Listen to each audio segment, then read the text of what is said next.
mis amores, hola YouTube, espero que se encuentren hoy súper bien. Bienvenidos y bienvenidas nuevamente al canal, mis amores, y bienvenidos a una nueva entrega de nuestra sección Marcos y Carla. Hoy les traigo, como vieron en el título, bueno, no en el título, pero por lo menos en la foto, les traigo un caso que me han pedido muchísimo en las últimas 2 semanas a raíz de la serie de Netflix llamada Dahmer, sobre el asesino serial Jeffrey Dahmer.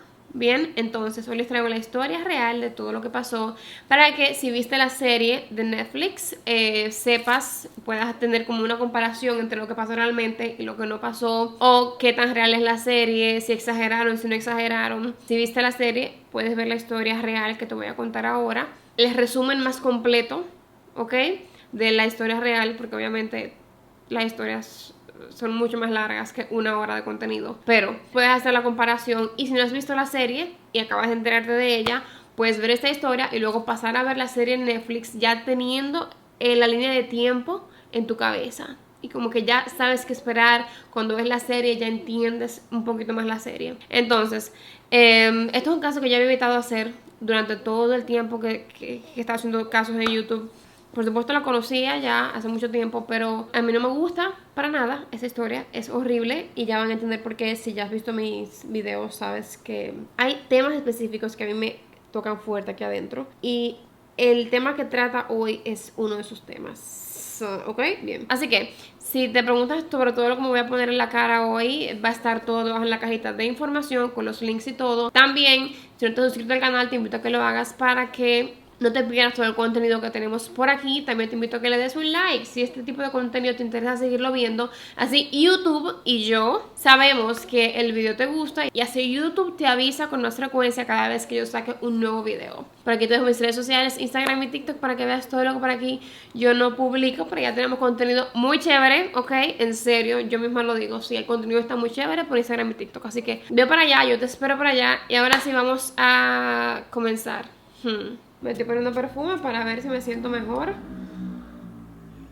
grabando este caso. Ok, me puse el nuevo de Red Temptation Winter. Ok, la historia, para que tenga sentido para mí y para ustedes, como si lo estuvieran viviendo en el momento en que sucedió todo, es: número 1, contar la historia desde el punto de vista de cómo la gente lo veía antes de que se supiera todo. Es decir, cómo era Jeffrey, quién era Jeffrey, cómo la gente lo veía, cómo la gente veía lo que estaba pasando sin saber qué era lo que realmente él estaba haciendo. Y luego de que él es apresado, que es cuando explota todo y sale a la luz, entonces yo les voy a contar la versión de lo que Jeffrey estaba viviendo, de lo que él estaba haciendo y de lo que estaba sucediendo con sus víctimas, ¿ok? Para que tengamos esa división como de lo que la gente ve desde afuera sin saber y lo que luego sale a los medios de comunicación, lo que luego nosotros, la gente normal, nos enteramos de lo que estaba pasando realmente. Bien, entonces vamos a comenzar ahora sí.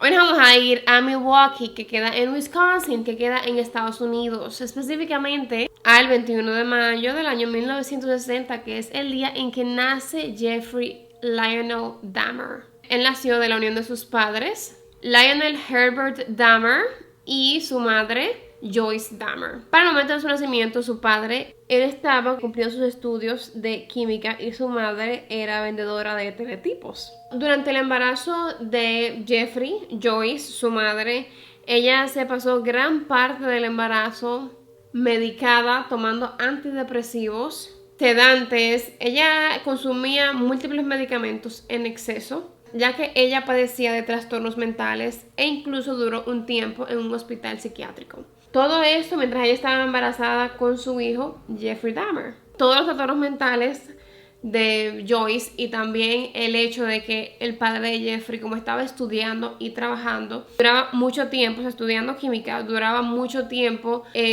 fuera de la casa, porque todo esto lo tomaba mucho tiempo. Luego él pasó a hacer su doctorado, entonces había mucho tiempo que no estaba en la casa. Quien estaba en la casa era Joyce, que tenía trastornos mentales, que estaba medicada, que se volvió adicta a los medicamentos, y por supuesto todo esto dio lugar a que la familia fuera disfuncional, a que entre los padres de Jeffrey no hubiera una buena relación. a que hubiera muchas discusiones, muchos yo hago y tú no haces, muchos tú estás loca, todo este tipo de cosas. Entonces las discusiones eran constantes y agresivas, eran muy fuertes. Todo esto lo presenciaba Jeffrey. Ya cuando Jeffrey cumple 4 años de edad, él tuvo que ser operado, tuvo una cirugía por una doble hernia que tenía. Y ya en diciembre del año 1966 nace el hermano menor de Jeffrey llamado David. Una vez Lionel, el padre de Jeffrey, logra obtener su doctorado, la familia se muda a Ohio, ya que Lionel consigue un trabajo como químico investigador en una universidad en Ohio. Su padre, al ser químico, comenzó a enseñarle a él cómo preservar los huesos de animales, con animales que encontraban, por ejemplo, en la calle, que los habían chocado o que habían muerto, o animalitos que encontraban muertos X. Entonces él le enseñaba cómo preservar los huesos y básicamente le enseñaba cómo el animal moría, de qué manera, los órganos del animal, y a Jeffrey esto le fue interesando. Obviamente su padre se le enseñaba, sobre todo porque él veía que esto era un tema de interés para su hijo, y su hijo, al ser como tan cerrado, él trataba como de buscar un tema con su hijo con el que ellos tuvieran cierta afinidad. Entonces en el 1967 se mudan a Ohio, donde la familia Dahmer compra una casa. Y en esta casa fue donde Jeffrey pasó parte de su infancia y la mayoría ya de su adolescencia. Él iba a menudo de pesca con su padre. Su padre le enseñó a pescar. Su padre le enseñaba cómo abrir los pescados, cómo, o sea, todo lo que tenía que ver con abrir el pescado, todo lo que estaba dentro del pescado, todo esto. Que como les dije, a Jeffrey este tema le interesaba. Ya cuando el matrimonio de los Dahmer tenía 10 años, comenzó a ya de verdad deteriorarse bastante. Las peleas eran más constantes, las discusiones eran más constantes, los trastornos mentales de Joyce iban empeorando. Entonces Jeffrey, como mecanismo de defensa, él lo que hacía era que se iba de la casa y se perdía en el bosque que estaba detrás de la casa. Él continuaba con esa gran pasión que él tenía con los animales, pero poco a poco él se fue interesando más por cómo, o sea, qué tenían por dentro los animales, sus órganos, ¿ok? Y entonces él comenzó a tener como una fijación con recoger animales que él encontraba muertos. Ya esto él lo hacía solo, ¿ok?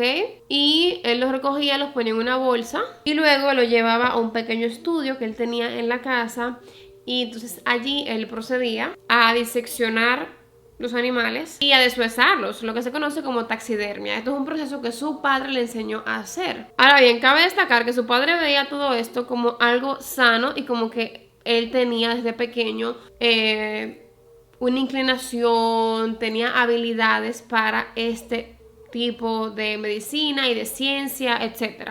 Así que él nunca lo vio como nada malo. De hecho, él apoyaba a su hijo porque tenía esta inclinación y le gustaba hacer ese tipo de cosas. En cuanto a Jeffrey, en la escuela, él se caracterizó por ser un alumno educado, muy educado con sus maestros, y también era como que el chico gracioso de la clase, por lo que se ganó la fama de ser el payaso Dahmer, porque él hacía sonidos y chistes como para hacer reír a sus compañeros. De igual forma, él sacaba buena nota siempre y cuando él quisiese. O sea, si él se lo proponía y él prestaba atención a la clase y todo, él sacaba buena nota. Solo de esta manera. Esto era evidente porque él sacaba buena nota solamente en las materias que a él le interesaban. Pero con el paso del tiempo en la escuela, él se fue desvinculando poco a poco de sus compañeros de la escuela, de los pocos amigos que tenía. Como que ya las relaciones con otras personas a él no le interesaban tanto. Y también fue perdiendo interés en ser bueno en la escuela, en sacar buenas calificaciones. Y por supuesto, en esta etapa de la adolescencia, el tema de las relaciones interpersonales, el tema de las amistades y todo esto es algo muy importante. Pero recordemos también que ya para esta etapa de su vida, sus padres no se llevaban para nada bien, vivían discutiendo, y encima de todo, es también para esta etapa de su vida cuando él descubre que a él se siente atraído. O sea, obviamente él está viendo como sus amigos en la escuela, que saliendo con chicas, que me interesan las chicas, y él no se siente atraído por las chicas. De hecho, él se da cuenta que él se siente atraído por su mismo sexo, por los otros jóvenes que estaban en la escuela. Entonces es cuando él se da cuenta que él es homosexual. Cuando él se da cuenta de esto, él no se lo dice absolutamente a nadie. Él se lo guardó para él solo, porque por supuesto, sobre todo para esa época, El tema de la homosexualidad era un tema como que daba vergüenza, tú eras homosexual y tú eras una vergüenza para la familia, tú eras una vergüenza para la sociedad, todo esto. Entonces él decidió no contárselo a nadie.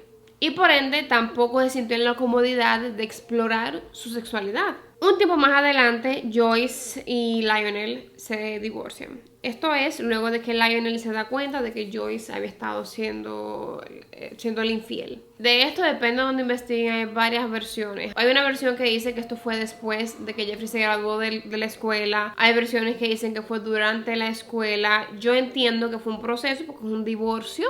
Y el divorcio ya empezó cuando Jeffrey estaba en la escuela. Bien, Joyce se quedó viviendo con sus hijos, con Jeffrey y con David en la casa familiar que tenían en Ohio, la casa que era de todos, mientras que Lionel decidió alquilar una habitación en un hotel cercano en el que él se quedó durante un tiempo hasta que todo esto del divorcio y todo esto se resolviera. Sucede el divorcio y Joyce, la madre, decide que ella se va a ir para Wisconsin con unos familiares que ella tiene en Wisconsin con su hijo David, y que ya Jeffrey, como tiene 18 años, es un hombre que puede valerse por sí mismo, etc. En fin, de por sí Jeffrey y su madre nunca tuvieron una muy buena relación debido, número uno, a los trastornos mentales que tenía su madre, que sufría su madre.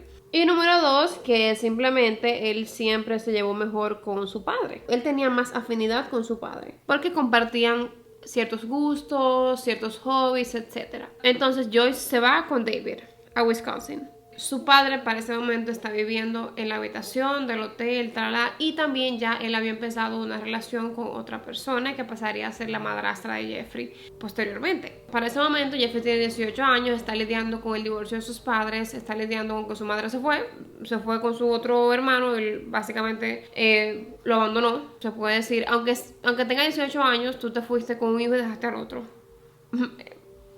Punto. Y encima de todo, él estaba batallando con su sexualidad.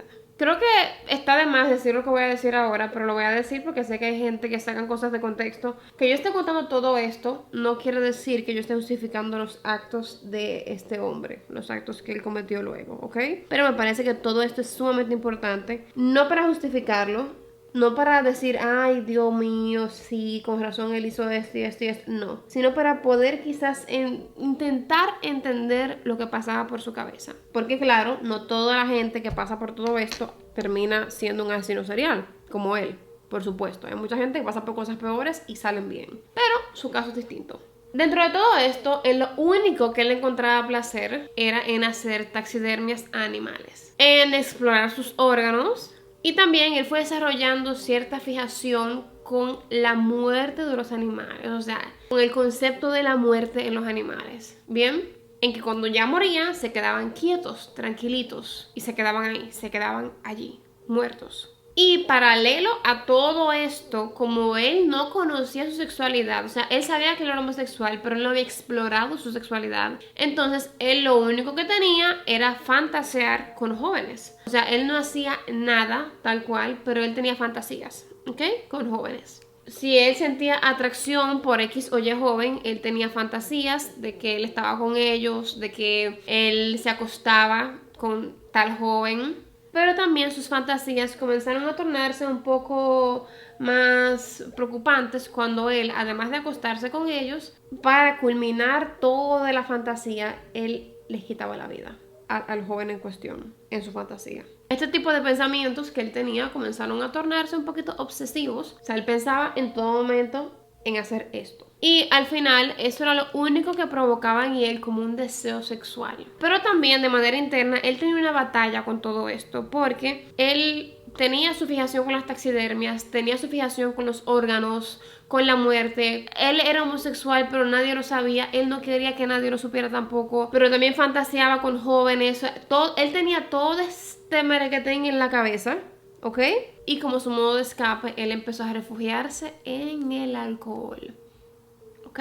Tanto así que él comenzó a beber en la escuela. O sea, él estaba bebiendo en la escuela, llegaba a la escuela de la casa ebrio. Su padre hablaba con él, le decía como que, oye, esto se puede tornar en una adicción, esto no es bueno para ti, tal. O sea, él intentó de todas las maneras de que su hijo no cayera en esa adicción, pero su padre no sabía para ese momento que ya, para ese momento, Jeffrey era un alcohólico joven, pero era alcohólico. O sea, él dependía del alcohol para poder funcionar, sin volverse loco con todo lo que lo que tenía en la cabeza. Luego de que Jeffrey se gradúa de la secundaria en el año 1978, él ingresa a la universidad, donde él entra para estudiar negocios. Pero él fue expulsado de la universidad con tan solo 3 meses, ya que él no pasó ninguna asignatura, no iba a clases y tenía un problema serio con el alcohol. Luego de eso, su padre le recomienda y le insiste para que él se enliste en el ejército, porque ya su padre como que no veía ninguna otra salida para su hijo. Y él pensó como que, bueno, aquí él ya no va a poder estar bebiendo alcohol, él va a tener que estar enfocado en eso. Quizás este es el único remedio, la única solución para que él se recupere. Y él le hizo caso a su padre y se enlistó en el ejército. Luego fue enviado a Alemania a servir, donde él trabajó como médico de combate. Pero allí también él siguió abusando del alcohol. Y fue este mismo abuso del alcohol lo que tuvo como consecuencia que le dieran de baja. Le dieron de baja, básicamente te expulsaron del ejército. Y esto sucedió en marzo del año 1981. Ese mismo año, luego de que le dieron de baja, él vivió brevemente en Miami, trabajando en una tienda de embutidos y viviendo en una habitación que él había alquilado en un motel. Todo esto mientras su dependencia al alcohol iba incrementando.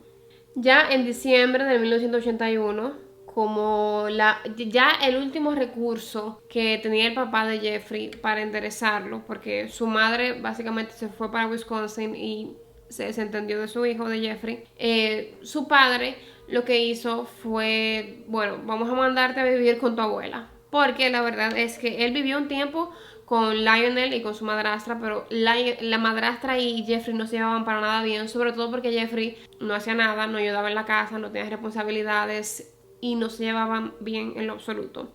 Así que Lionel dijo, bueno, vamos a mandarte con tu abuela, que era la única persona con la que Jeffrey se llevaba más o menos bien. Así que en vez de mudarse a Ohio con su padre, que vivía en Ohio, para ese momento en la casa, la inicial que ellos compraron en Ohio, él lo envía a vivir con su abuela que vive en Milwaukee, en Wisconsin.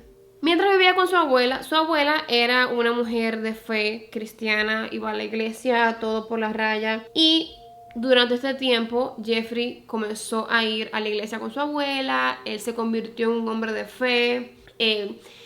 Para su abuela, él había dejado el alcohol, había dejado de fumar porque también él comenzó a fumar durante este tiempo. Y básicamente para su abuela la iglesia lo había salvado. Pero esto no era así. Él no había dejado de beber del todo, ni había dejado de fumar del todo. E incluso él en Wisconsin consiguió un trabajo como flebotomista. Flebotomista es la persona que tú vas a un laboratorio, por ejemplo, y te saca la sangre para hacerte análisis, o tú vas a donar sangre, es la persona que te pone el asunto aquí para sacarte la sangre. Eso es un flebotomista. Él consiguió un trabajo como flebotomista y su abuela dijo como que bueno, está encaminado, ya está encaminado, la iglesia lo salvó, etc. Y para la gente que veía desde afuera, sí, o sea, era como que él estaba reformado, pero la verdad es que él no había dejado del todo de beber ni de fumar.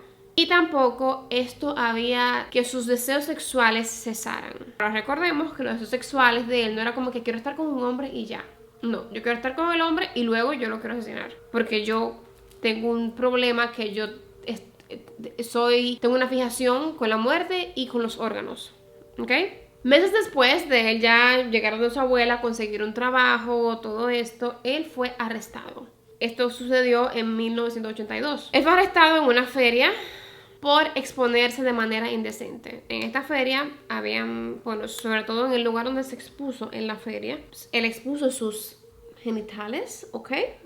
Bien. Él estaba frente a mujeres y a niños y él simplemente estaba así como vino al mundo, ¿ok? Para este arresto, para él poder salir de este arresto, él pagó, depende de dónde busquen. Hay fuentes que dicen que fueron $70, hay fuentes que dicen que fueron $50, o sea que 50, $70, él tuvo que pagar una fianza de $50. Y poco después de esto, él pierde su trabajo. En este trabajo, él duró solamente 10 meses. Luego de este trabajo, él duró 2 años sin trabajar, viviendo con su abuela.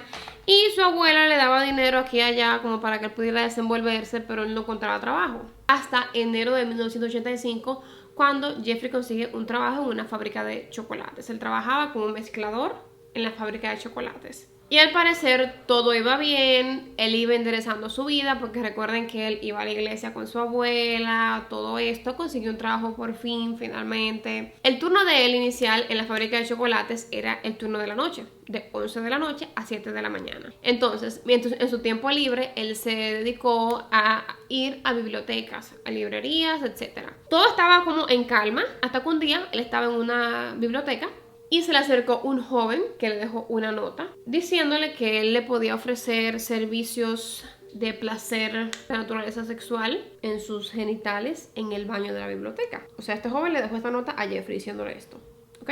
Este momento fue muy decisivo porque es como que despertó en él como ese deseo sexual que él había estado intentando tener dormido todo este tiempo. Pero él no fue al baño con el joven, ¿ok? Él decidió que no iba al baño con el joven, pero como él lo que quería era como que someter a alguien, como someter la voluntad de una persona para su placer propio, entonces él lo que hizo fue que él fue a una tienda y se robó un maniquí de una tienda, o sea, un maniquí de hombre de una tienda, y se lo llevó a casa de su abuela, a su habitación. Allí, en la habitación con el maniquí, él procedía a tener fantasías con este maniquí, él procedía a masturbarse, a causarse placer propio con el maniquí, o sea, con el maniquí en la presencia del maniquí. Pero con el tiempo él se dio cuenta que esto no saciaba su sed. Su abuela eventualmente encontró el maniquí en la casa y le dijo que lo sacara de la casa porque ella no quería ese maniquí en la casa. Luego de esto, luego de que ya no tenía la opción de tener el maniquí para sus fantasías él solo en la casa de su abuela, él comenzó a frecuentar bares para que en su mayoría iban hombres homosexuales. Eran como bares que se conocían porque era como un lugar seguro para los homosexuales para que ellos fueran ahí, conocieran. También iba a establecimientos donde había como saunas donde podía, para homosexuales también, que se le conoce como bathhouses, donde tú ibas, hay saunas, pero también tú puedes como alquilar una habitación si te quieres ir con alguna persona para una habitación para obtener más privacidad, etc. Entonces él comenzó a frecuentar este tipo de lugares, lo que por supuesto le abrió las puertas a finalmente poder estar en un lugar donde él fuera, donde él pudiera explorar su sexualidad realmente, donde él pudiera ser homosexual sin ser juzgado. En el año 1986 él fue arrestado por masturbarse frente a 2 niños. Okay. Cuando él fue arrestado, él dijo que él simplemente había estado orinando en público, pero que él no se había dado cuenta que cerca de donde él estaba orinando habían 2 niños, pero que él simplemente estaba orinando.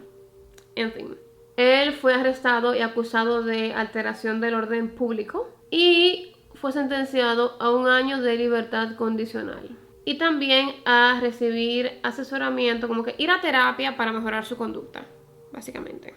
Durante todo ese tiempo, Jeffrey conservó su trabajo en la fábrica de chocolates. Como yo les dije, ya sabemos su horario de trabajo y también él tenía libre los sábados. Durante sus días libres, en la noche, él frecuentaba bares, estos saunas que yo les hablé anteriormente. Y también comenzó a llevar hombres.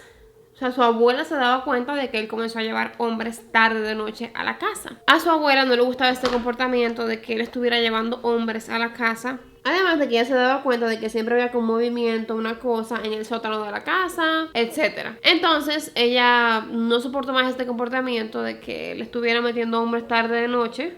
Y claro, a todo esto él nunca le dijo a nadie como que, sí, yo soy homosexual. Pero su abuela se cansó de este comportamiento y le dijo que se tenía que ir de la casa. Días después ya Jeffrey había encontrado dónde vivir, en un apartamento de una habitación.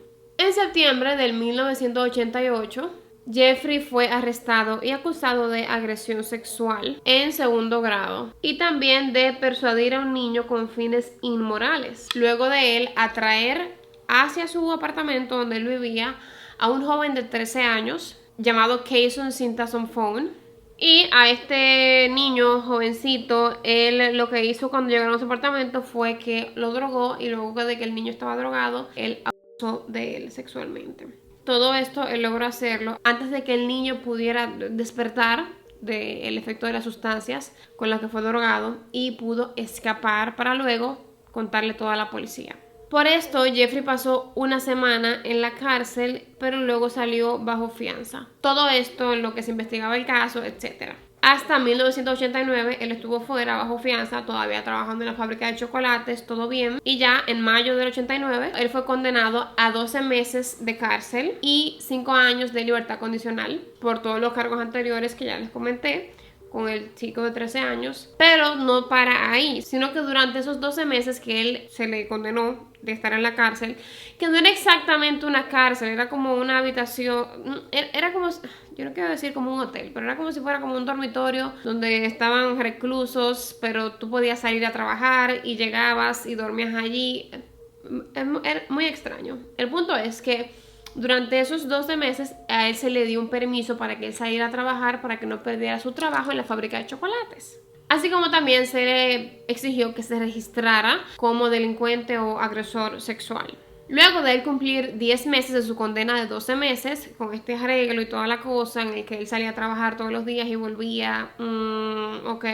A los 10 meses él recibe su libertad condicional y se puede ir, ya no tiene que ir a dormir allá ni nada. Esto fue en mayo del año 1990 cuando él recibe esta libertad condicional. Y es entonces cuando Jeffrey regresa al apartamento que él había alquilado inicialmente antes de ser sentenciado. Específicamente el apartamento 213 en el edificio Oxford en Milwaukee. Durante el tiempo que él vivió allí, sus vecinos se quejaron numerosas veces sobre un olor como putrefacto que salía, como que emanaba de el apartamento 213. Incluso se quejaron directamente con la administración del edificio, que este vecino Jeffrey o Jeff, como le decían, no arreglaba el problema del olor putrefacto que había.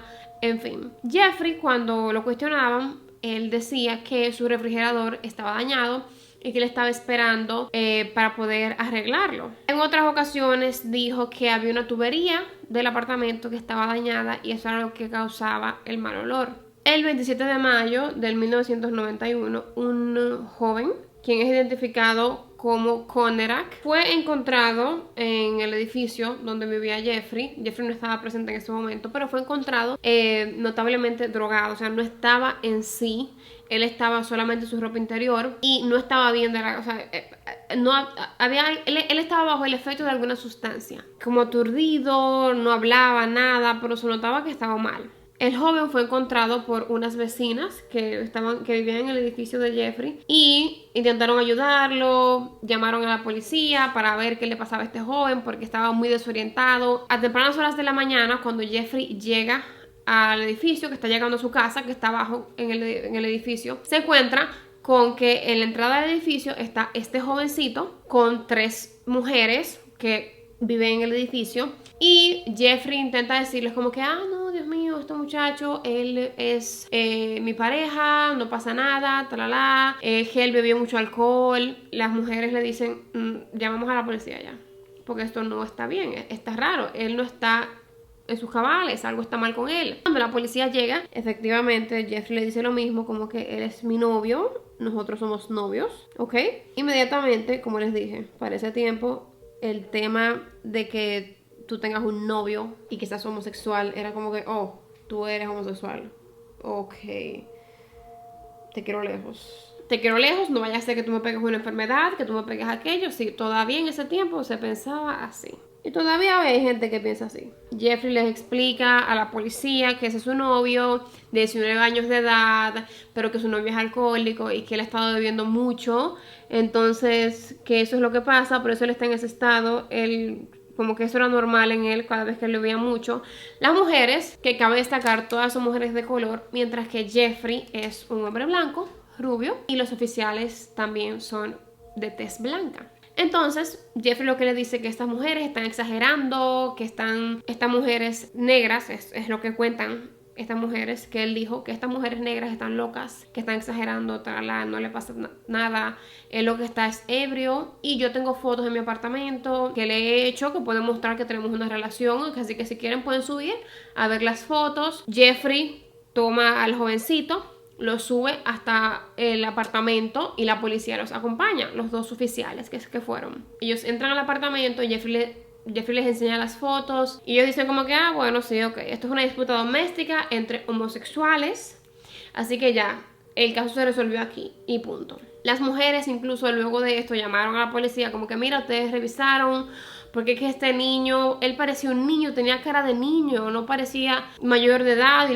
los policías le dicen, todas estas llamadas la pueden encontrar en YouTube. El policía le dice, no, es un joven mayor de edad, tiene 19 años y es su novio, ya el problema está resuelto, señora, no hay problema. Y es evidente que la señora está preocupada porque para la señora este jovencito tenía cara de niño, no tenía cara de un muchacho de 19 años. Y la policía que no, que todo está bien, que todo está resuelto. Este jovencito de 19 años más nunca fue encontrado. El 19 de julio del año 1991, Jeffrey es despedido de su trabajo en la fábrica de chocolates. Cabe destacar que paralelo a todo esto que se está viviendo, que está viviendo Jeffrey, que está viviendo la gente normal en Milwaukee, durante todo este tiempo habían desaparecido varios jóvenes aquí y allá. Desaparecían varios jóvenes. 14 años, 17 años, 18 años, varios jóvenes habían desaparecido. Habían familias buscando a estos jóvenes. Habían familias denunciando que mi hijo no llegó, mi hermano no llegó, mi hermanito no llegó, mi sobrino no aparece, mi hijo no aparece, tal, cosas así.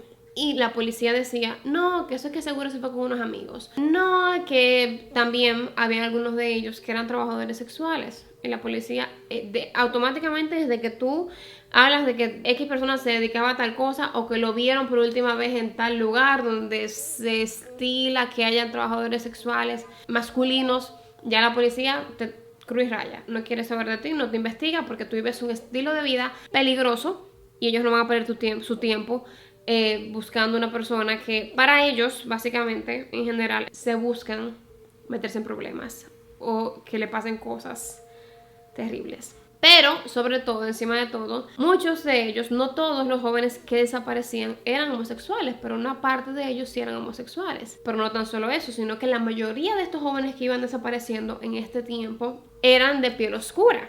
¿Ok? Que ustedes dirán, ok, Abril, ¿eso qué importa? Eso no pasa nada. La piel oscura, eso no tiene nada que ver. Bueno, si todavía hoy hay gente que tiene problemas reales con la melanina de la gente, con la cantidad de melanina que tenga un ser humano, antes era mucho peor. Y automáticamente ellos veían como que eres un jovencito de tez oscura. Ellos como que, sí, vamos a investigar todo, vamos a investigar, talala. No investigaban nada. Entonces había muchas desapariciones de jovencitos que nunca se investigaron. Paralelo a todo lo que les estoy contando. Bien, volviendo a la historia de Jeffrey, él vivió en este apartamento 213 del edificio Oxford hasta el 22 de julio del 1991. Es decir, 3 días después de que a él lo despidieron de su trabajo en la fábrica de chocolates. ¿Y por qué él vivió allí hasta ese día? Bueno, te explico. Ese día él fue arrestado en su apartamento luego de que un hombre llamado Tracy Edwards saliera corriendo del apartamento de Jeffrey. ¿Ok? Él solamente tenía pantalones puestos y los zapatos, pero estaba sin camisa, sin nada. Él salió corriendo del apartamento de Jeffrey, salió corriendo en la calle, ¿ok? Hasta encontró un auto de policías que él paró para que lo ayudaran y le dijo, hay un tipo loco que está intentando matarme, él vive en este apartamento, talala. Los policías se dieron cuenta de que él tenía puesta unas esposas, pero solamente en una de sus muñecas. Y ellos tienen como una llave genérica de esposas que ellos pueden quitar esposas, pero intentaron quitársela a este chico, bueno, a este joven, a este hombre, y no pudieron quitársela las esposas, así que dijeron, ok, vamos a ir al apartamento de esta persona que tú dices que te intentó matar para buscar la llave de las esposas para quitártelas, ¿ok? Ellos fueron al apartamento de Jeffrey y ellos fueron inicialmente buscando la llave de las esposas y punto. Cuando ellos entraron, ellos se dieron cuenta de que en el apartamento había como un olor como putrefacto, olía mal como a podrido. Los policías entran y van a buscar las esposas, que Jeffrey le dijo, mira, la llave de las esposas yo se las puse porque estábamos jugando, porque somos homosexuales, talala. Tracy dice que no es homosexual para nada, que no estaba jugando nada con él, y él dice, no, es que son juegos de homosexuales, son cosas de homosexuales, esa era siempre como su excusa, que era homosexual y que estaban jugando cosas de homosexuales. En fin, yo sé que menciono mucho esta palabra, pero es que esta palabra es clave en este caso. No porque él hizo esto por ser homosexual, sino porque él usaba esto para defenderse, porque él sabía que la policía tan pronto escuchaba homosexual, estaba como que, no quiero nada contigo, no quiero nada contigo, no quiero que se me pegue nada, no quiero que me asocien con un homosexual. O sea, era todo un tema. Entonces él usaba ese término para él defenderse. Tengo que explicarlo todo porque siempre que digo algo a la gente le encanta sacar mis palabras de contexto. Cuando hablo de religión o hablo de sexualidad. Hay gente que siempre está buscando la quinta pata al gato. Entonces, el policía va a la habitación de Jeffrey, donde él dijo que había una gaveta, donde estaba la llave de las esposas. El oficial va en la gaveta, encuentra la llave de las esposas, pero también encuentra unas fotos, como unas Polaroids, como algo que ven como lo que ven por aquí. Yo no... Las fotos, él comienza a verlas y se da cuenta que son fotos reales, o sea, no son como que fotos de mentira, y son fotos de cuerpos de hombres en distintos estados. Algunos están vivos, posando, hay otros que están muertos ya, con cortadas y se ve la sangre, y hay otras fotos de cuerpos que han sido desmembrados, ¿ok? Él se da cuenta que estas fotos son reales, que son de verdad. O sea, no es un relajo, no es como que una foto que alguien está como que fingiendo estar. No. Él dice, estas fotos son reales. Inmediatamente, Jeffrey se da cuenta de esto. Él intenta huir, el otro oficial lo agarra, lo sostiene y eventualmente él es arrestado por intento de asesinato de Tracy Edwards. Luego de que él es detenido y arrestado por esto, los policías piden refuerzos y se dedican a revisar el apartamento. Luego de apresarlo, el apartamento se convierte en una escena del crimen. ¿Por qué? Porque, y llegamos a la parte que yo detesto más que todo, en el apartamento de Jeffrey se encontró un sinnúmero de partes del cuerpo de personas que fueron sus víctimas. Se encontraron 2 esqueletos completos, 4 cabezas en conservación que estaban en el refrigerador, 2 corazones, un muslo, 4 torsos de 4 de sus víctimas, torsos de Oliver, Matt, Jeremiah y Joseph, que vamos a hablar de ellos más adelante. También se encontraron un par de manos, se encontraron 2 penes, un cuero cabelludo momificado y una bolsa de órganos, una bolsa plástica repleta de órganos. Yo no puedo ni hablar. Y una bolsa plástica que estaba llena de órganos humanos con restos de carne humana. Y esa noche, ese 22 de julio de 1991, luego de que él duró 3 años asesinando hombres, es cuando se le pone fin a la carrera criminal de Jeffrey Dahmer. Cuando Jeffrey es arrestado, él dice, o sea, él acepta que sí, que él hizo todo eso, y él dice que la única manera de que todo eso tenga sentido es si él confiesa todo lo que hizo. Ok. Y efectivamente así lo hizo. Él confesó todos sus crímenes. Así que ahora que tenemos la confesión de Jeffrey, vamos a ver realmente qué estaba pasando en la vida de Jeffrey. Ya sabemos lo que estaba pasando para el mundo exterior, lo que la gente veía. Ahora vamos a ver lo que realmente estaba pasando en la vida de Jeffrey, lo que él estaba haciendo y quiénes fueron sus víctimas. En total, Jeffrey dijo haberle quitado la vida a 17 hombres. ¿Okay? 1 en Ohio, mientras vivía en Ohio, y 16 en Milwaukee. Entonces, justo antes de graduarse de la secundaria, Jeffrey, él entendió que él tenía que materializar sus fantasías. Recuerden que él tenía fantasías con jóvenes, de que él estaba con los jóvenes y luego les quitaba la vida. Ok. En junio de 1978, Jeffrey con 18 años de edad, tan solo 3 semanas después de su graduación de la escuela, es cuando él comete su primer asesinato. Un día él estaba regresando a casa en su vehículo. Él acababa de salir de un bar donde él había estado tomando, etc. Y él se encuentra con un joven en la calle que estaba pidiendo un aventón. Este joven, llamado Stephen Hicks, de 18 años de edad, para ese momento casi 19, él estaba pidiendo un aventón porque él quería llegar a un concierto de rock. Jeffrey, que había estado teniendo fantasías de recoger a una persona en la carretera, ¿ok? Recogerla y llevársela a la casa. Él le dice como que, ay, sí, no te preocupes, yo te llevo. Y lo invita a la casa y le dice, vamos a beber unas cervezas y vamos a fumar marihuana. Y Steven dice, ah, sí, está bien, cool, vamos para tu casa, etc. Luego de que están en la casa, pasan un rato en la casa, hablando, bebiendo, todo chévere, hasta que Steven le dice a Jeffrey que se tiene que ir. O sea, me tengo que ir porque quiero llegar al concierto de rock. Ok.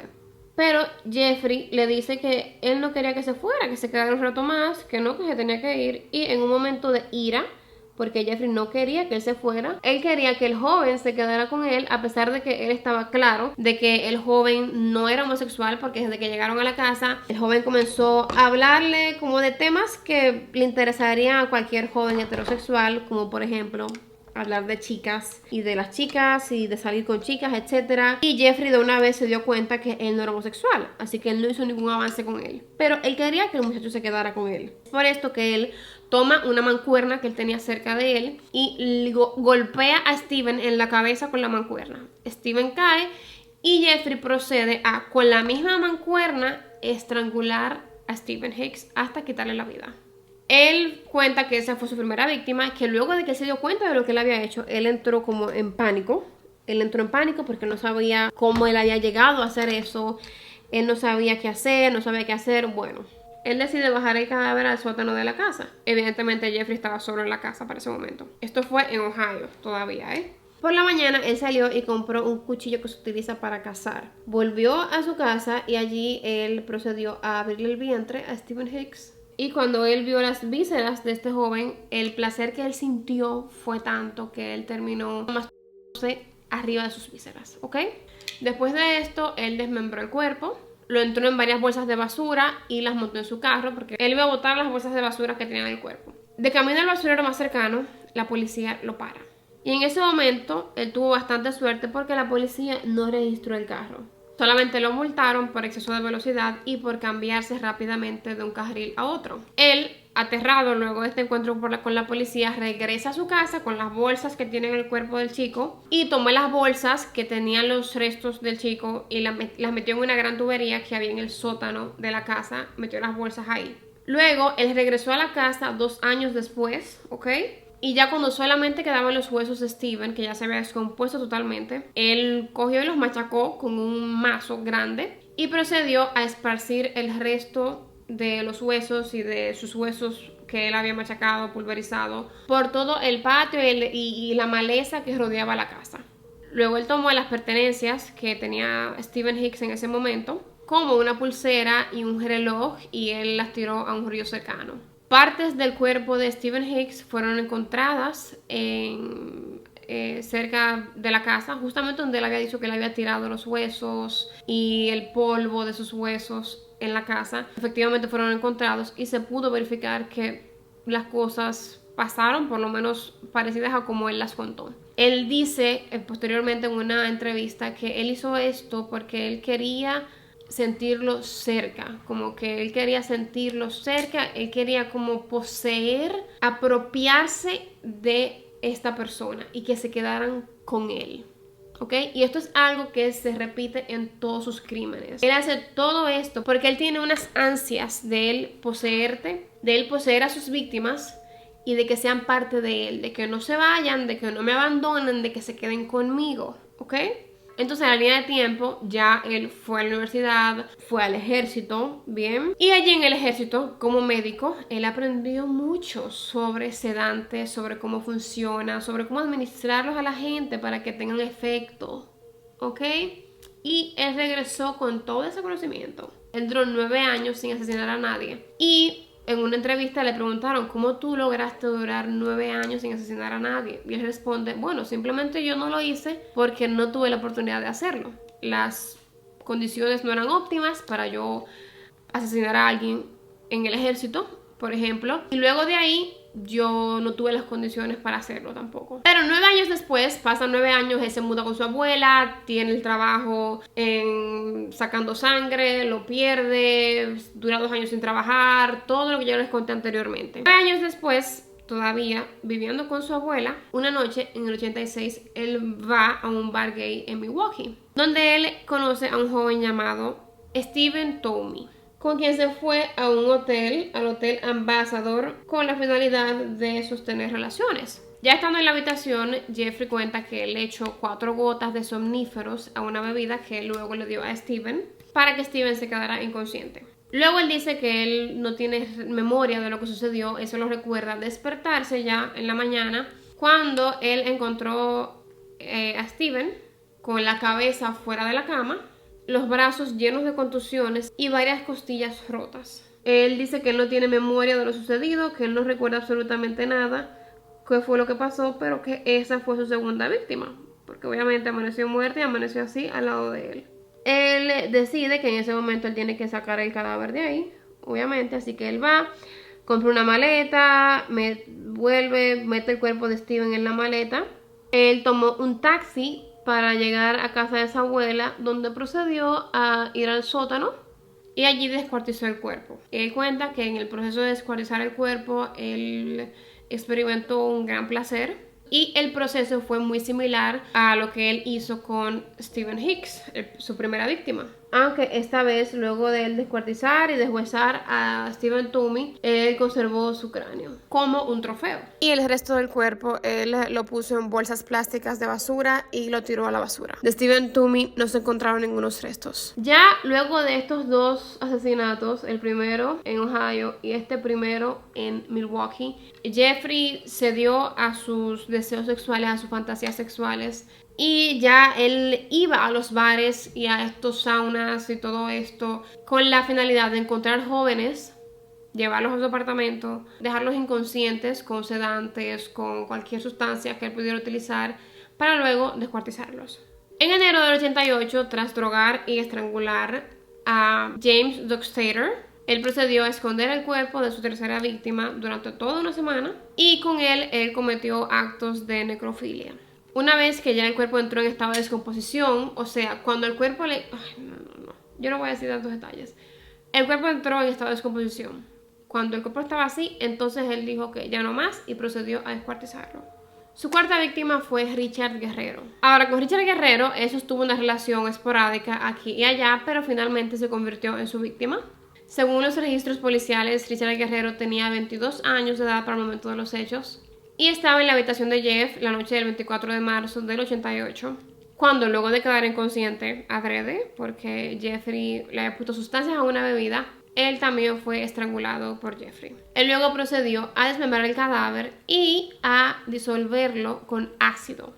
O sea, disolver la carne del cadáver con ácido durante horas. De hecho, Richard fue la última víctima en morir en casa de la abuela de Jeffrey y él conservó la cabeza, el cráneo de Richard durante varias semanas en su apartamento. Porque luego de esto él se mudó, porque ahí fue cuando su abuela le dijo que se tenía que ir de la casa. Luego de esto, él se mudó a su apartamento y es arrestado por el abuso de Cason Sintason Phone, que fue una víctima de 13 años que logró escapar, porque el plan inicial no era que él escapara.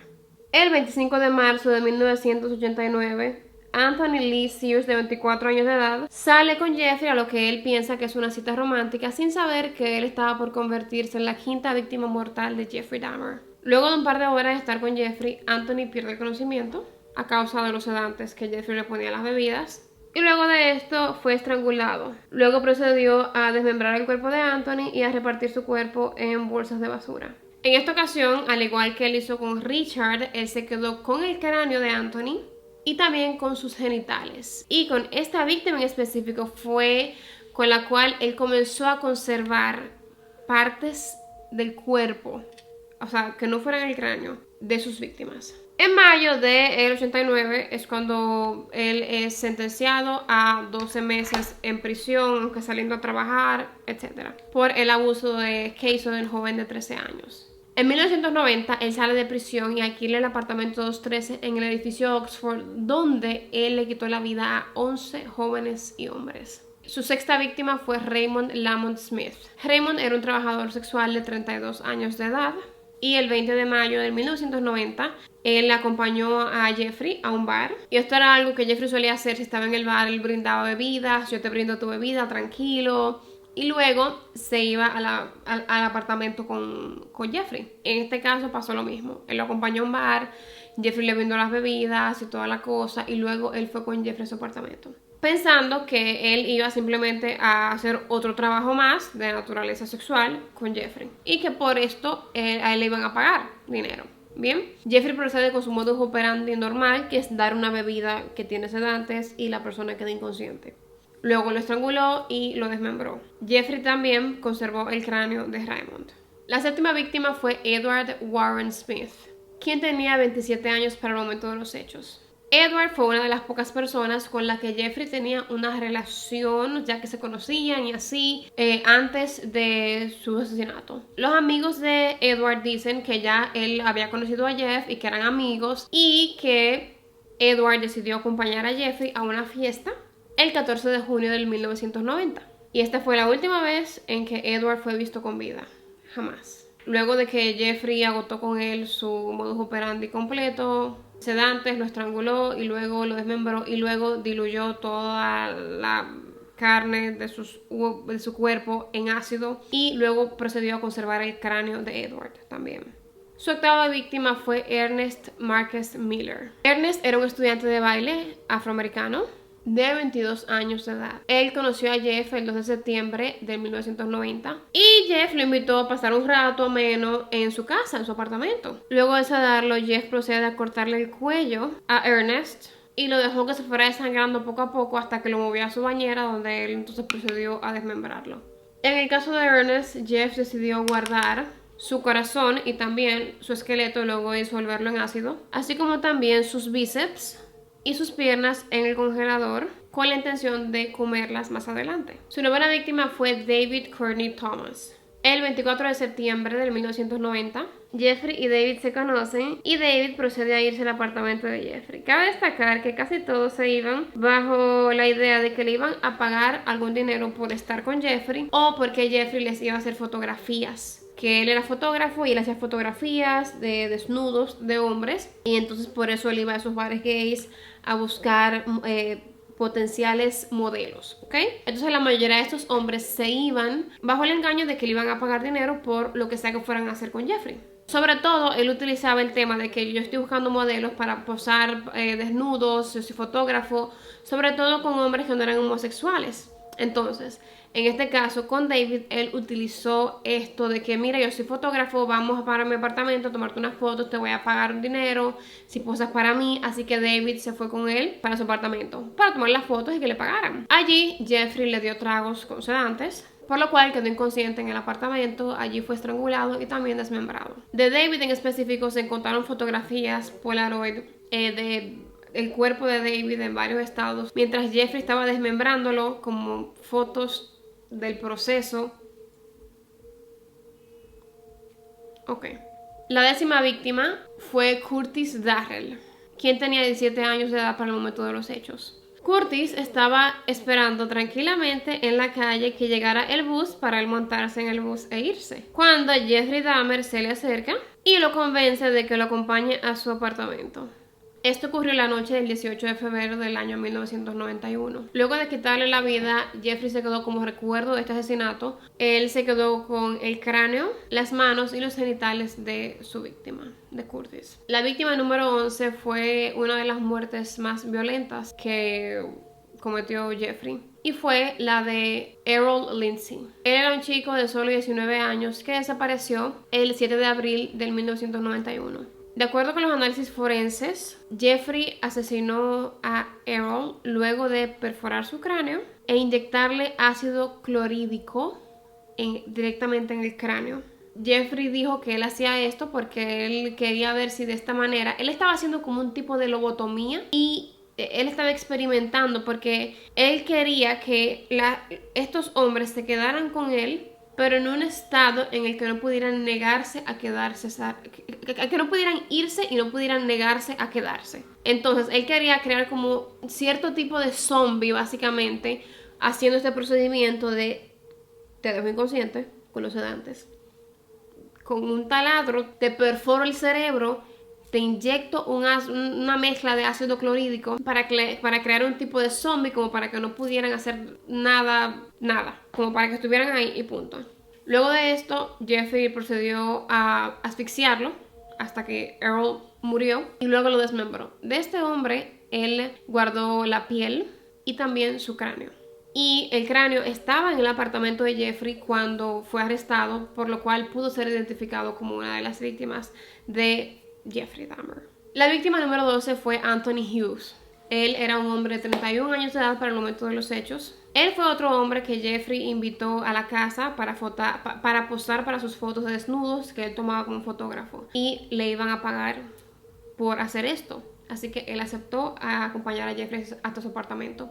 Esto fue el 24 de mayo del 1991. Anthony fue sedado y estrangulado por Jeffrey, pero él no procedió a desmembrarlo de una vez, sino que él dejó el cuerpo de Anthony en el suelo de su habitación al lado de su cama durante 3 días. Y después de esos 3 días, él se deshizo del cuerpo de Anthony, guardando su cráneo. La víctima número 13 de Jeffrey se trata de Conerak Sinthasomphone, que de hecho era el hermano de Kayson, su víctima, de que él abusó, la víctima que logró escapar de 13 años. Bueno, este chico, Conerak, tenía 14 años y era el hermano de aquella otra víctima. Pero Jeffrey dice que él no tenía idea de que ellos eran hermanos. Conerak se fue al apartamento de Jeffrey porque él entendía que le iban a pagar igual por hacer algún trabajo con él. A él, Jeffrey lo sedó con sedantes en la bebida. Luego, en su cabeza, él le perforó el cerebro, le inyectó el ácido clorhídrico porque él seguía intentando como crear un zombie que no pudiera hacer nada, pero que se quedara con él, pero siguiera vivo sin él tener que matarlo. Luego de que él hizo esto, el chico se quedó inconsciente. Bien. A todo esto, en este momento, para ese momento, él estaba en la cama de Jeffrey, ¿ok? Él estaba en el apartamento de Jeffrey, el chico, Conerak, ¿bien? Al lado de la cama de Jeffrey estaba el cuerpo de Anthony, su víctima anterior. Ok, Jeffrey sale en la madrugada. Cuando él llega a las 7 de la mañana, está Conerak abajo. Esta fue la víctima que logró escapar, que las 3 mujeres lo encontraron, llamaron a la policía y luego la policía se lo devolvió a Jeffrey. Dijo, no, esto es una disputa entre parejas de homosexuales, talala. A todo esto, los oficiales entraron al apartamento, revisaron como por arribita todo. Y digo por arribita porque en ese momento que los oficiales entraron a ese apartamento, estaba Conerak con un hoyo en la cabeza, con ácido clorhídrico en la cabeza, y los oficiales nunca se dieron cuenta. Por esto el chico no podía ni hablar. Y en su habitación, al lado de su cama, había otro cuerpo de otra víctima. En ese momento que los policías estaban en ese apartamento. Ellos chequearon como por arribita, no quisieron meterse mucho porque era un tema de homosexuales, a pesar de que ellos olieron el olor putrefacto, porque para ese momento todavía Jeffrey estaba disolviendo víctimas en un tanque en el que él tenía el ácido, y ellos le devolvieron a esta víctima de 14 años. Este chico Conerak tenía 14 años en ese momento, pero Jeffrey le dijo, no, él tiene 19 años, él es mi novio, es que él bebe mucho alcohol, está ebrio. Un niño de 14 años. Que es la foto, por favor, es un niño, se nota que es un niño, por favor. Y los policías salieron de ahí. Hay grabaciones de los policías diciendo, cuando entraron al vehículo, hablando como con la base, como que bueno, tengo que ir a limpiarme la estación de policías porque estaba en una casa de homosexuales. Ok. En ese momento, ellos pudieron darle fin si hubieran revisado un poquito, si hubieran entrado a la habitación de Jeffrey, hubieran ya inmediatamente terminado con toda esta carrera criminal de Jeffrey, pero no hicieron nada. ¿Qué ellos hicieron? Les regresaron a Jeffrey, este niño. ¿Y qué hizo Jeffrey luego de esto? Jeffrey sintió mucha impotencia de que Conerak haya casi dañado toda su carrera criminal, que por él casi lo descubren. Entonces con él fue excesivamente violento. Él fue excesivamente violento con el cuerpo luego de matarlo. Porque cabe destacar algo, él no mataba a... No estoy defendiéndolo, pero es para que diferenciemos una cosa de otras. Hay asesinos que son sádicos, que disfrutan de, mientras tú estás vivo, causarte dolor, y el placer que ellos sienten es del dolor que tú estás pasando mientras estás vivo. En el caso de Jeffrey, el placer de él venía luego de que tú estabas muerto, ¿ok? Es muy distinto. Entonces, luego de que él le quitó la vida a Conerak, él fue sumamente violento con el cuerpo e incluso guardó la cabeza de Conerak en su refrigerador por varios meses. Ahora pasamos a la víctima número 14 de Jeffrey Dahmer, llamado Matt Cleveland Turner. Él era un jovencito de 20 años de Chicago que conoció a Jeffrey durante una celebración del orgullo gay el 30 de junio de 1991. Tras una breve charla, Jeffrey convence a Matt de que lo acompañe a su apartamento para posar unas fotos de desnudo, porque él era fotógrafo. Bueno, ya se saben todo eso, lo de las fotos. Ya en el apartamento, Jeffrey le ofreció una bebida que tenía sedantes. Él queda inconsciente, fue estrangulado, fue descuartizado. Y de esta víctima, Jeff procedió a comerse los órganos de esta víctima. Yo creo que yo nunca voy a poder hablar sobre canibalismo y no sentir un nudo aquí. De verdad, no creo que pueda nunca. Luego de comerse sus órganos, él decide conservar el cráneo de Matt. Y luego de deshacerse con ácido del resto del cuerpo, él decide que él quiere conservar el torso de Matt porque él también quiere ingerirlo.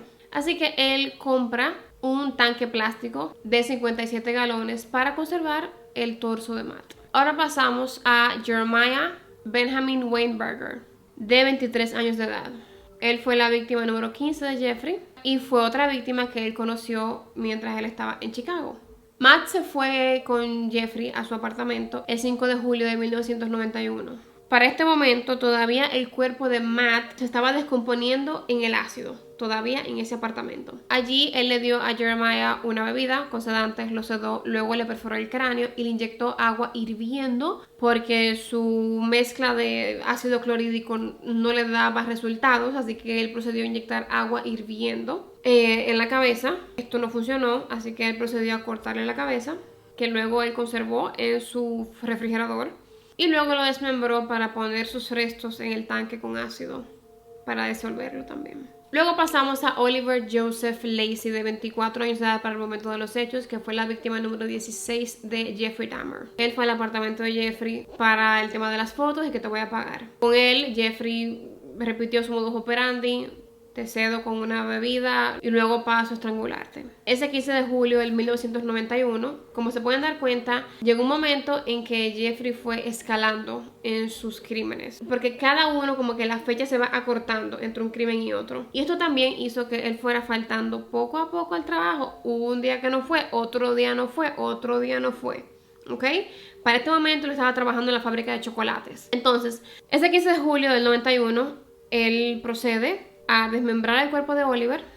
Él puso su corazón y su cabeza en el refrigerador, mientras que el cuerpo de Oliver fue guardado en un altar que Jeff tenía pensado hacer con el resto de sus víctimas. En un altar que él tenía pensado hacer con partes del cuerpo de sus demás víctimas.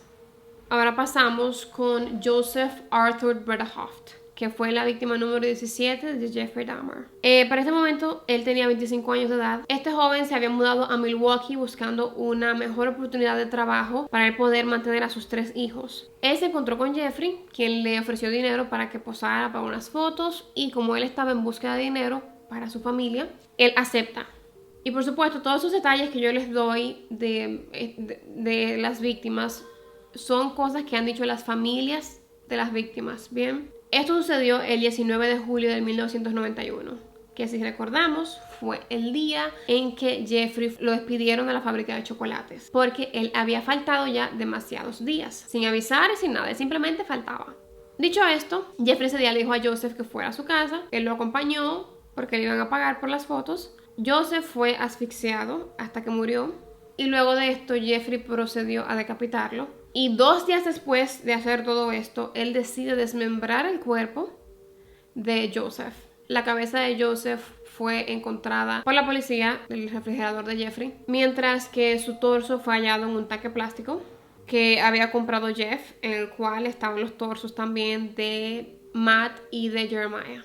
Ahora pasamos a Tracy Edwards, que es la víctima que logró la captura de Jeffrey Dahmer. Tracy Edwards tenía 32 años para el momento de los hechos. Tracy se encontraba en un bar que él frecuentaba con 2 amigos, cuando Jeffrey se acerca para ofrecerle dinero a los chicos que estaban ahí, porque él era fotógrafo, las fotos, en fin, bien. De todos ellos, y si quieren pueden buscar el testimonio de Tracy Edwards, que está aquí en YouTube, el testimonio completo de cómo pasaron las cosas y todas las cosas. Ellos ninguno eran homosexuales, y ellos no sabían que Jeffrey era homosexual tampoco. Él fue a un bar y encontró a estos chicos y les dijo, mira, yo estoy buscando gente yo soy fotógrafo, X, vamos para mi apartamento para yo hacerte fotos, ¿quién acepta?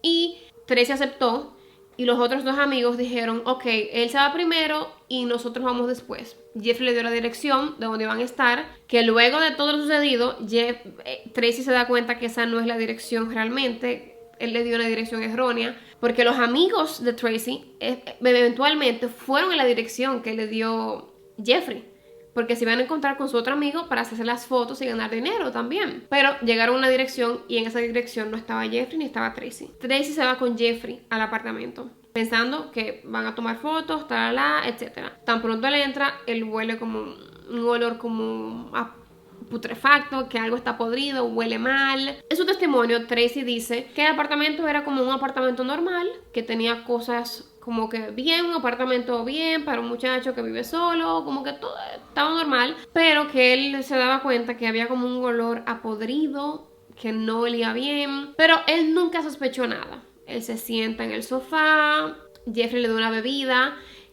Tracy no era de tomar mucho, la verdad, así que no le gustaba mucho el sabor del ron ni del whisky, y lo que Jeffrey hacía era que te daba una bebida de whisky o ron con Coca-Cola, y a eso él le echaba los sedantes, mientras que él bebía cerveza. Entonces Tracy lo que bebía era cerveza y no bebía ron, así que cuando él le dio la bebida, él tomó algunos sorbos, pero no se la bebió completa porque a él no le gustaba el sabor del ron ni del whisky. Y por esto él no quedó inconsciente, porque no bebía ese tipo de alcohol y por eso no lo bebió. De un momento a otro, Jeffrey le pone una esposa en la mano y no logra ponerle la otra, y de una vez saca un cuchillo y lo está manejando con el cuchillo y le dice, si tú haces todo lo que yo te digo, no te voy a matar. Luego pasan a la habitación. En la habitación hay un tanque plástico que él no sabe qué tiene, pero hay un tanque plástico, él lo ve, y Jeffrey comienza a ver El Exorcista 3, la película El Exorcista 3, ¿ok?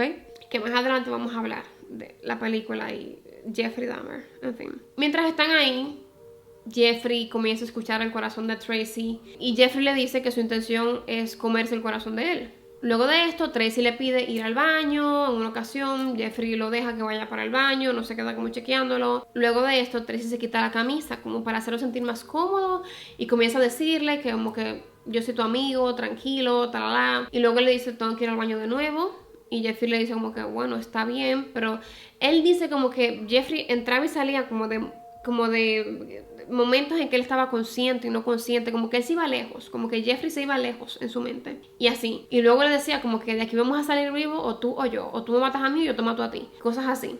En ese momento que le dice voy al baño, Tracy lo golpea y quita los seguros de la puerta de Jeffrey y sale corriendo. Se encuentra con los policías, que luego pasa todo lo que yo les conté anteriormente. Y finalmente Jeffrey es apresado. Entonces, en su testimonio, como yo les había dicho, Tracy relata que él puso la película Exorcista 3 y él estaba viendo la película y él puso a Tracy a ver la película con él, El Exorcista 3.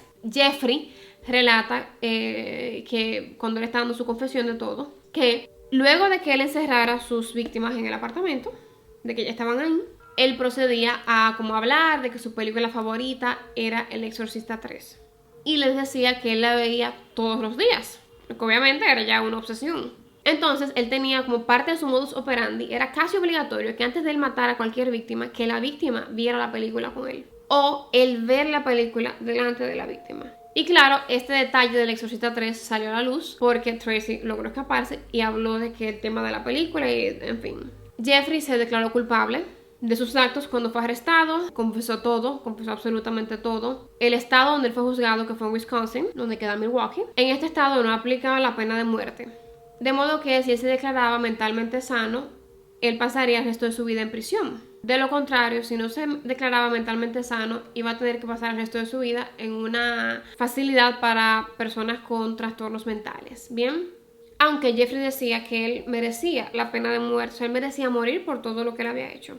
La defensa de Jeffrey Dahmer sostuvo que como él había cometido actos de necrofilia con sus víctimas, esto lo eximía legalmente de ser responsable por sus actos. Y que por esto a él había que recluirlo en un hospital psiquiátrico. Cuando llegó el turno de la fiscalía, ellos dijeron que el mismo Jeffrey había dicho que él había sostenido relaciones con las víctimas estando vivas pero inconscientes. Además de que él era capaz de mantener control de sus impulsos, puesto que él cometía crímenes única y exclusivamente en lugares donde él se sentía seguro. Porque él mismo dijo, yo duré 9 años sin cometer ningún crimen porque no tenía la posibilidad y las circunstancias no eran las adecuadas para yo cometerlos. Pero tan pronto él tuvo un espacio donde hacerlo a su manera, como él quisiera, él lo hizo. ¿Y de qué manera?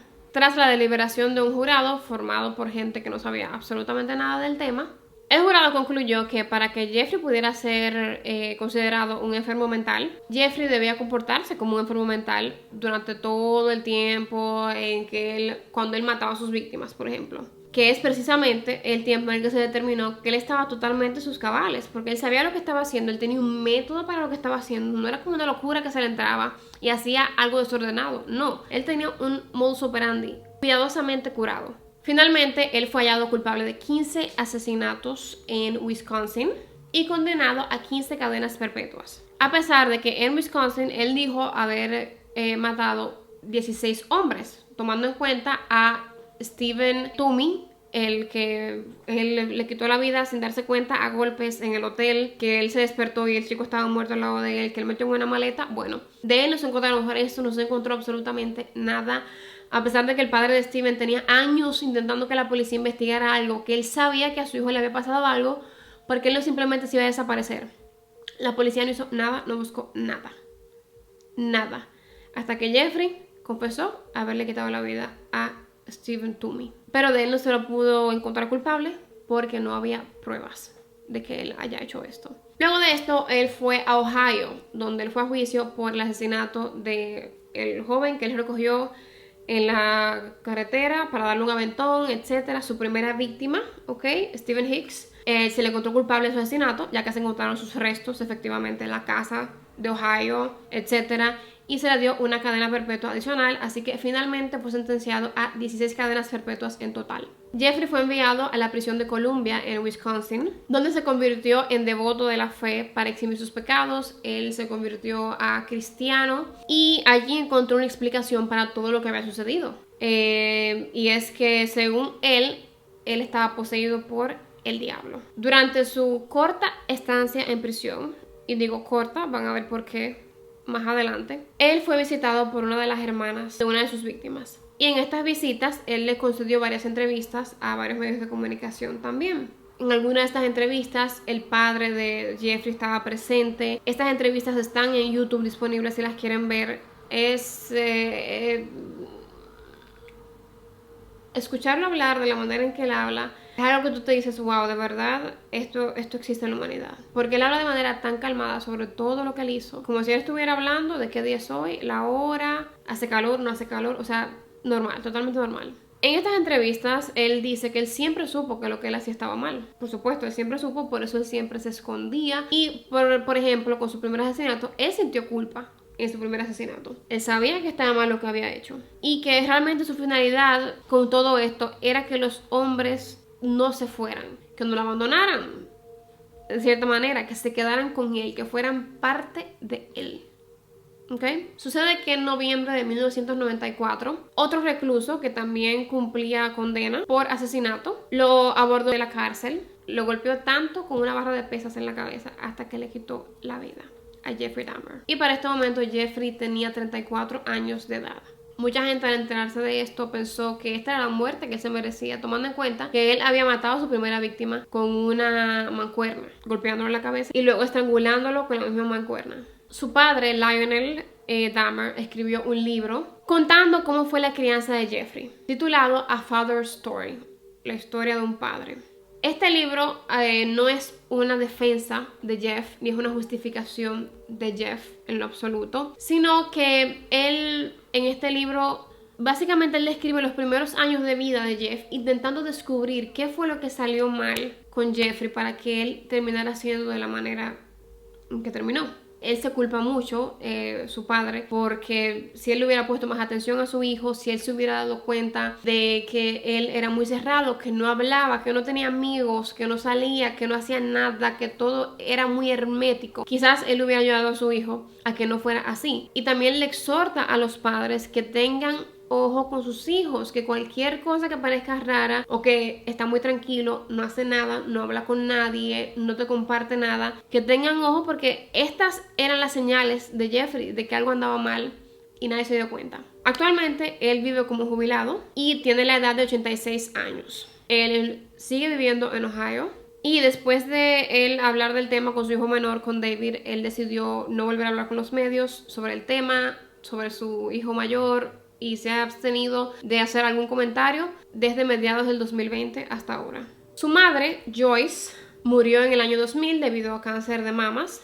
Como les conté, ella se había separado del padre de Jeffrey en los 70 y luego se fue a Wisconsin. Antes de morir, ella tenía el deseo de que el cerebro de Jeffrey fuera donado a la ciencia para que lo investigaran y vieran si había algo mal con su cerebro que se pudiera investigar. Quizás descubrir la causa de todo lo que él hizo. Mientras que su padre, Lionel, optó por la cremación del cuerpo de su hijo y así se hizo. Su hermano menor, David Dahmer, se cambió el nombre completo tras el arresto de Jeffrey y luego de que se conociera de manera pública todo lo que hizo su hermano mayor. Y hasta el día de hoy se desconoce la identidad de David, ya que él ha decidido mantenerla completamente en privado. Su padre Lionel y su madrastra Sherry han dicho que ellos dijeron a mediados del 2004 que ellos habían hablado con David y que él tenía una carrera, tenía una vida y que estaba esperando un segundo hijo con su pareja. Ahora bien, la historia de Jeffrey Dahmer sirvió como inspiración para muchas producciones. Para libros, para producciones audiovisuales, como por ejemplo la película de cine que salió en el 1993 llamada Jeffrey Dahmer, The Secret Life, La vida secreta de Jeffrey Dahmer.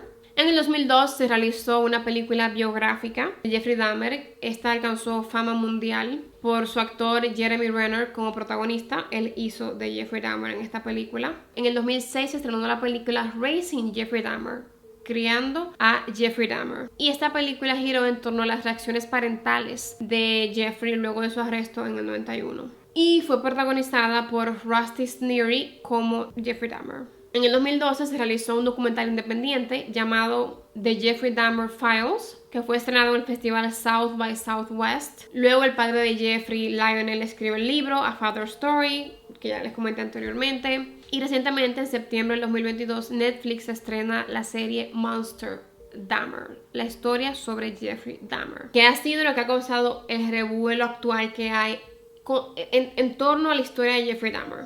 Muchos dicen que la historia intenta justificar las acciones de Dahmer porque en la historia se habla mucho, o sea, como que se evidencia mucho la historia familiar, su crecimiento, o sea, como las raíces de Jeffrey Dahmer están muy presentes en esta serie, ¿ok? Por eso hay mucha gente que dice, no, lo que querían era justificar sus acciones. Como Netflix quería justificar las acciones, tal.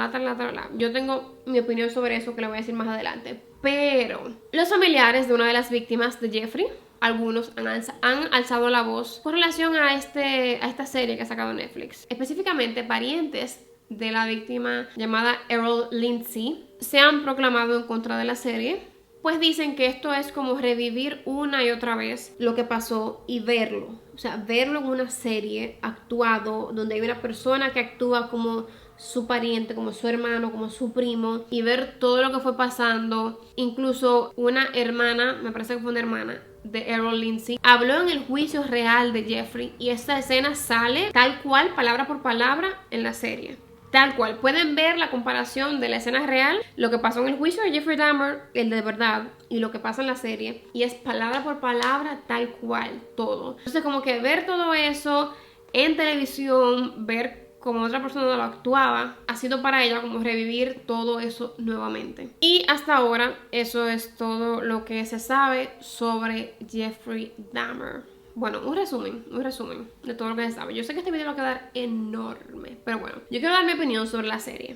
Bien, yo sé que hay mucha gente que dice que la serie intenta justificarlo. Y no es justificarlo. No es como que, mira, él hizo esto y esto y esto y esto porque la mamá lo abandonó, porque el papá no le hacía caso, porque él era homosexual y no lo habló, él estaba dentro del closet todo el tiempo, tenía su tema con la taxidermia, tralá. Bueno, no es una justificación. Es más, tú decir, bueno, ok, él le pasó esto y esto y esto. Esto puede ser una razón que detonara algo en su cabeza para que hiciera aquello. No es una justificación, para nada. Es quizás intentar entender qué pasaba por su cabeza, qué él había vivido, que para él era interesante hacer todo lo que él hizo. No es justificándolo. Yo no lo veo como una justificación, por lo menos yo no lo veo así, en lo absoluto. La serie, para mí, está muy bien hecha en el aspecto de que la serie tú la ves y tú terminas con un sentido real de lo que pasó con Jeffrey Dahmer. Sí tengo que decir que sí se enfocaron más en algunas víctimas que otras, y creo que lo hicieron, por ejemplo, con la víctima número 12 de Jeffrey, Anthony Hughes, que él era sordo y era mudo. Yo no sé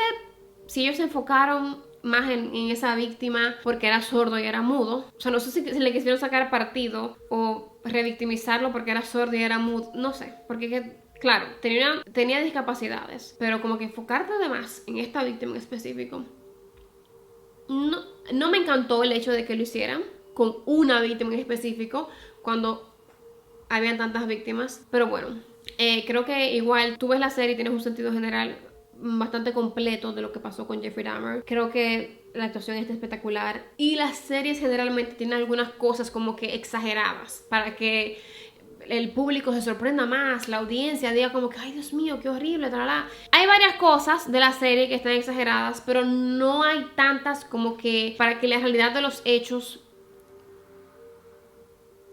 esté tergiversada. Me doy a entender. No me voy a ir en detalle. Si quieren más detalles me dejan saber, pero en general entiendo que la serie está bien hecha y si la ves tienes una idea general muy buena, un resumen de lo que sucedió con Jeffrey Dahmer y sus víctimas. No quiero decirlo todo, no quiero dar spoilers por aquí, por eso mismo, porque quizás hay gente que no ha visto la serie y la va a ver ahora. Así que bueno, ya tú sabes lo que sucedió realmente en la historia de Jeffrey Dahmer. Yo quiero saber si ya tú conocías la historia, ¿qué te parece? Esto para mí es horrible, de verdad. Los actos que cometió este hombre son horribles, horrendos. Es algo que yo no logro entender y de verdad no quiero jamás entender. No quiero jamás llegar a un punto en que yo comprenda actos como esos. Jamás. Te quiero leer en los comentarios, déjame saber qué te pareció el video. Si no te has suscrito al canal, suscríbete debajo, es gratis, te lo prometo. También dale like al video si quieres seguir viendo más contenido como este. Por aquí te dejo mis redes sociales, Instagram y TikTok, para que veas todo lo que por aquí yo no publico. Por allí nos vemos. Si tienes alguna pregunta de este video me la puedes dejar por allí, por las redes sociales, y podemos hablar más del caso por allí, en las redes sociales. Todo lo que utilicé en mi rostro está debajo en la cajita de información. Así que nada, nos vamos a seguir viendo en otro video. Yo los quiero un montón y nos vemos en la próxima. Chao. Señor Jesucristo, ayúdame. Nivel de no querer grabar este video. One thing about me. Ven acá, pero ¿dónde están mis brochas? Están todas sucias. Porque yo no me explico, amor.